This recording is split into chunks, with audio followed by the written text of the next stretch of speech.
Hi, BrenTech here, where tech is made simple. Microsoft has once again rolled out Defender definition updates to protect against ISO file malware. Now, this is something Microsoft does quite regularly. And the last time I posted on one of these Defender definition updates to protect against ISO malware was back in March. And as you may well know, the first hours of a newly installed Windows installation can leave the system vulnerable because of a Microsoft Defender protection gap. So this is why Microsoft rolls out these definition updates, because the OS installation images may contain outdated anti-malware software definitions, which could be a couple of months old. So it does make sense to update these quite regularly. Now, Microsoft says regarding these updates, and I'm quoting, "The devices on which these deployments are made are inadequately protected until they receive the first anti-malware software update. Defender updates also contain critical performance fixes that will improve the user experience. Devices that use either the Windows built-in antivirus or another security solution can benefit from these updates."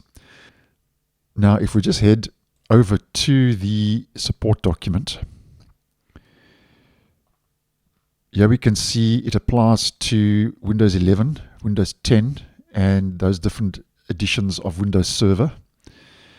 And here is the actual security intelligence version, 1.429.122.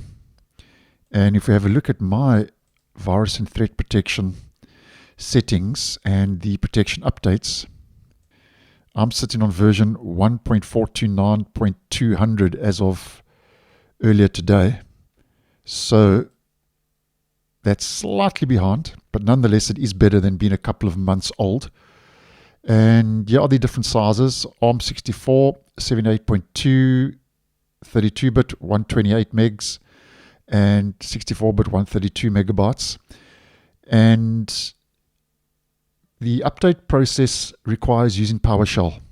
Okay.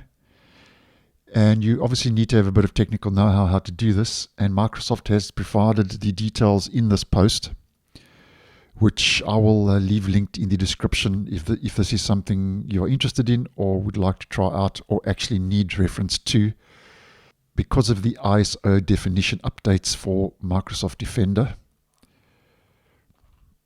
So I do post these videos from time to time just to keep you guys posted, because I do know that some of you do clean install Windows using ISO images from the comments. So just once again, just to try and keep you guys in the loop. So thanks for watching, and I'll see you in the next one.